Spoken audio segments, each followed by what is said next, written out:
it's important to to acknowledge the need for there to be genuine, pure devotional substance in the kirtan in order for the kirtan to actually be successful. If the kirtan is lacking genuine, pure devotional substance, that means that the kirtan should be dominated by pure devotees. And pure devotees means who chants Shuddhanam. Those who are chanting Namabhas are not pure devotees yet, even though they may be on the threshold of pure devotion as neophyte devotees in our movement, on the clearing stage or whatever. And that's also good on one level, but it's not going to do what the Sankirtan performances are actually intended to do. You know, it's one thing, Chaitya Darpana Marjanam. It's one thing, Chaitya Darpana Marjanam, to a certain extent, you know, but it's another thing to actually inculcate Bhakti Shakti or plant the seed of prema into the heart of, you know, another living entity. You know, so that means that, you know, people have to be pure. Therefore, following the four regulative principles, chanting a minimum, you know, at least for the devotees in our movement, under Srila Prabhupada's auspices, chanting a minimum of 16 rounds daily. You know, then we can hope to be gradually gaining, you know, purity, devotional momentum. That's required. If we're not on that platform, then we're not chanting the name. Some people complain about changing the tune too often. Some people complain about not changing the tune enough. But if one is chanting Shuddhanam, then it doesn't matter how many times he changes or how many times he doesn't change. Whoever's hearing that chanting of Shuddhanam is getting something substantial. But if someone's not chanting Shuddhanam, is chanting either, you know, the Chaya Namabhas or Pratibimba Namabhas, which is the offended name, then no matter how you cut it, you can change the tune as many times as you like, or you can not change the tune as many times as you like. You know, but it doesn't matter how many times. It doesn't matter how supposedly devotional an atmosphere you generate by having a nice violin or having a nice flute or having a nice saxophone, you know, or having nice djembes, you know, to completely obliterate the beauty of the sound of the mridanga, or having nice bass guitars, or having nice heavy metal. Why not have heavy metal? Some people like that, you know. And some people might even think that that's quite devotional enough for them. It doesn't matter, you know, how you embellish it. If you have, you know, nice kartal playing, nice mridanga playing, nice, you know, changes in the rhythmic patterns, changing up. If you do it correctly or you do it incorrectly, you know, it doesn't really matter all that much, because if you're not chanting Shuddhanam, even if you change up correctly, then, you know, and the form of the kirtan may look together about itself, but the substance is lacking. So ultimately the bottom line is, more important than anything which has anything to do with form, how the kirtan looks, whether we're wearing one red sock and one blue sock, or whether we got some spiffy saffron socks on, you know, with our spiffy, you know, little gold buttons on our kurta or whatever. No matter how you cut it, if you're not chanting Shuddhanam, you're not doing real kirtan. So then, it seems to me, some emphasis should be given, or some stress laid on whether or not the individuals involved are doing their level best to convince Shuddhanam to appear in their heart and dance on their tongues. Otherwise, anyone can chant the syllables. Namakshara Namanahi.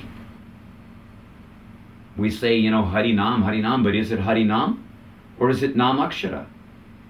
Just an alphabetical configuration of syllabic sound vibration, but Prabhupada is told that a sinful person, someone who's not following the regulative principles, that such a person cannot chant the holy name. And even someone's following the regulative principles, but if he's not actually chanting Shuddhanam, he's not chanting the holy name, which is non-different from Krishna. Bhaktisiddhanta Saraswati says that only a Mahabhagavat has the fitness to bestow the pure name which is identical with Krishna. So then we have to ask our question, that are we actually coming to the standard which is required to practically act as viable instruments in the hands of the predecessor acharyas, as viable representatives of Lord Chaitanya's Sankirtan movement? Or are we just satisfying ourselves that our quasi-Krishna conscious, so-called Kirtan, or Abhas Nam Kirtan, is good enough, for conditioned souls like us? So really, before we enter into any discussion concerning, how to generate a form of the Kirtan which is in some way or another more acceptable or more, let's say, together about itself, how to change up properly, how to play the kartals, whether the kartals, because Prabhupada did give some instructions concerning the volume of the different instruments, in relationship to the singing, the chanting. He did give such things. But before we entered into that, we should actually try to understand what we're doing, what we're trying to accomplish. By performing Sankirtan Yajna, what we're trying to accomplish is we're trying our best to propagate love of Godhead, Krishna Prema. You can't give it if you don't have it. So if we want to be instrumental in propagating Lord Chaitanya's Prema Nam Sankirtan, then we have to come to the platform of Prema.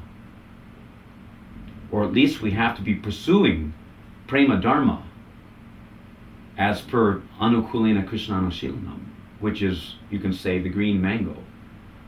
The means and the end is the same.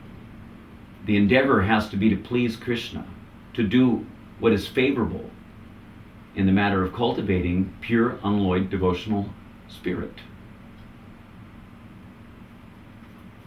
And if we're not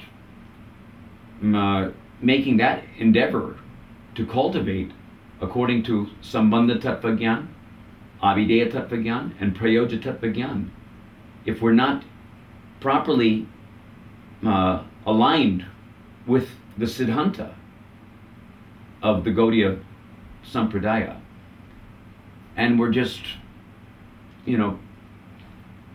getting our yayas out, the mamas and papas, come together to have a hoedown on the plea of having a kirtan, keeping Krishna in front. I don't want to second guess people's sincerity, but the fact of the matter is that we have to consider whether or not we're actually seriously cultivating pure devotional principles. If we're not seriously cultivating pure devotional principles, Anukulena Krishnanushilanam, Anyabhilasita Shunyam. Shunyam means zero. No ulterior motives. not for name, not for fame, not for making money, or keeping our grihasta, or these days, any kind of ashram together, by doing kirtan for money, getting, a cut of the tuition, the what is it called? The ticket. So these are not at all Shuddha Bhakti. It's hardly a semblance. It's offended name, actually. So if we want to actually become instruments in the hands of the predecessor Acharya and successfully perform Sankirtan to assist Lord Chaitanya's mission of propagating the holy name, then we have to propagate the holy name. It's not enough to propagate the semblance of the name, because that semblance of the name is not the holy name. You can say it's the Tejas of Nam, but it's not Rasovaisaha. Rasovaisaha is Shuddhanam, who is identical with Krishna, Nami, who is Rasovaisaha, Akila Rasamrita Sindhu Murti. Then that sound vibration is Shabda Brahman.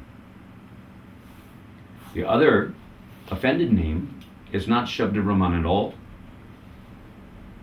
It is, as Prabhupada himself said, wrote in one essay, he says that it is mundane Mayak sound vibration, even though it's having the syllables of the name, appearing like the name. Bhaktisiddhanta gives another example of Ravana abducting Sita. Ravana's abducting Sita. Did he get Sita? No, he didn't get Sita. Sita slipped behind the veil of Yogamaya and presented a Mayak form of Sita. So in the same way, Shuddhanam slips behind the curtain of Yogamaya and presents a Mayak form of Nam to those who are offenders against the name, or those who are sinful. A sinful person at best can inadvertently chant the shadow representation, shadow semblance, Chaya Namabhas. And that, will help him to become free from sinful reactions. But without chanting Shuddhanam, or without associating with devotees who are chanting Shuddhanam, there's no question of bhakti being ignited within the heart. Prema, or prema bhakti, is like the fire dormant in the wood. The example is given that the fire is already there, dormant in the wood, but it takes association with another fire to bring out that fire. Therefore, Shravanadi Shuddhachiti Koraye Udoya. It is awakened by hearing pure name, Shravanadi. First hearing from the lips of a pure devotee. Shravanadi Shuddhachiti. Shravanadi means hearing, and then chanting, remembering, etc. Koraye Udoya.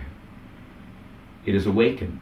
But you can hardly expect to ignite the fire of prema bhakti if you continue to pour the water of material sense gratification and mundane conceptions, material conceptions about the proper progress of the Sankirtan movement on the wood of the heart.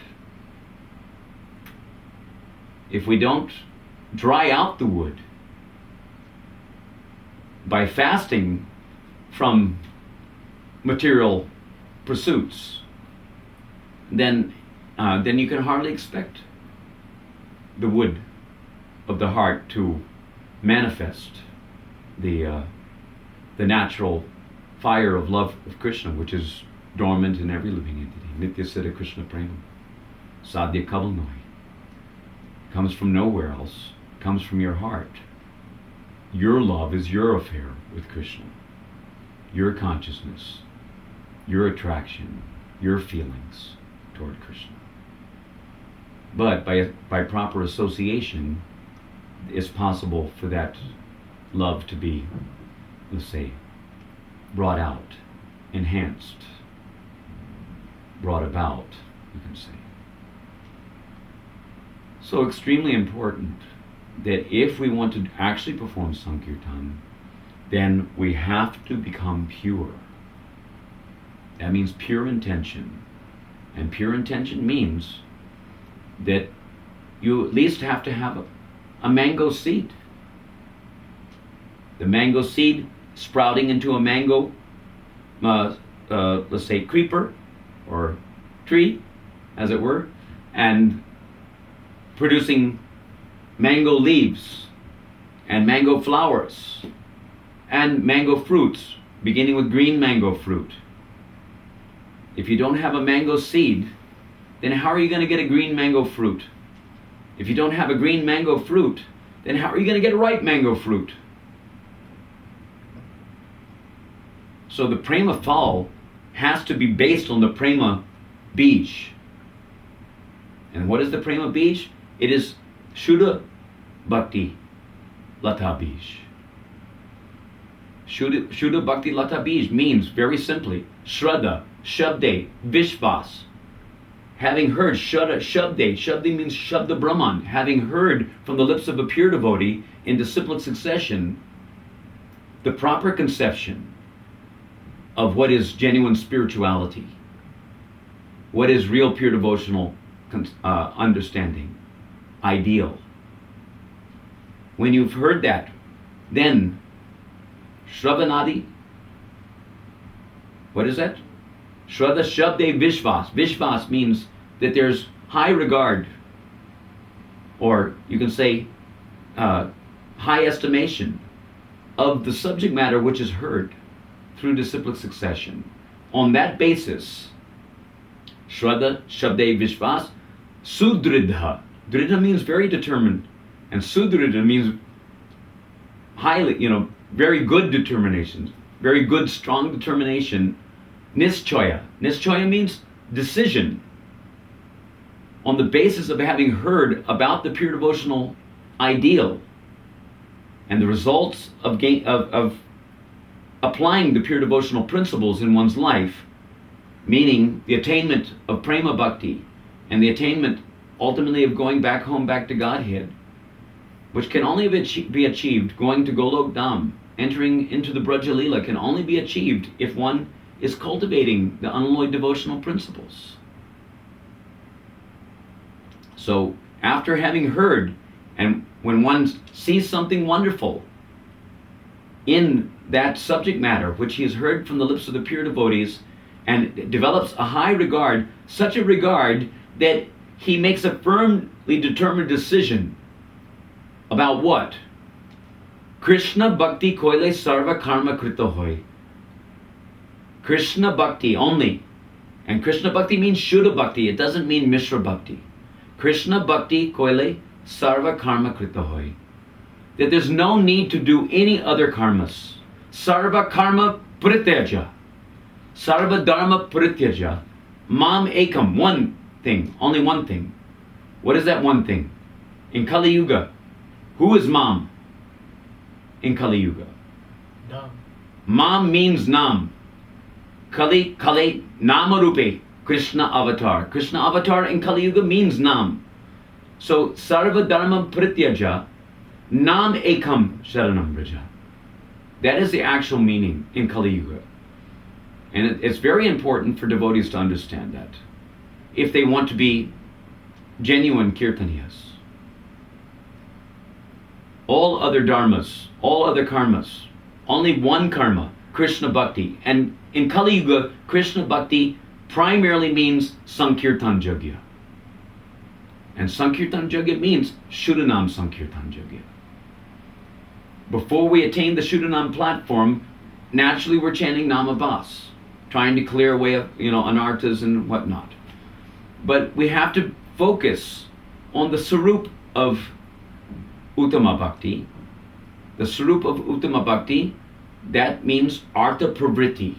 Not only Anartha Nivritti, by only focusing on an artha-nivritti and chanting Namabas to do an artha-nivritti, you will never come to the perfectional stage. Artha-pravritti is more important, and as you become more focused on artha-pravritti, which means anukulina krishnanushilanam, that is the sarup lakshana of Shuddha Bhakti, denoted by Kirtan, particularly in Kali Yuga, Sankirtan. Then you can hope to get something standard, something real, out of the affair. So it's essential that the devotees become well acquainted with what is required for actually performing Sankirtan in a real way, so that we can become fully qualified spiritual masters, fully qualified instruments. Before you can become fully qualified spiritual master, you have to become a fully accomplished disciple. Disciple means discipline. Without becoming a properly disciplined disciple according to pure devotional principles, there's no question of having a green mango. There's no question of having the right mango at long last.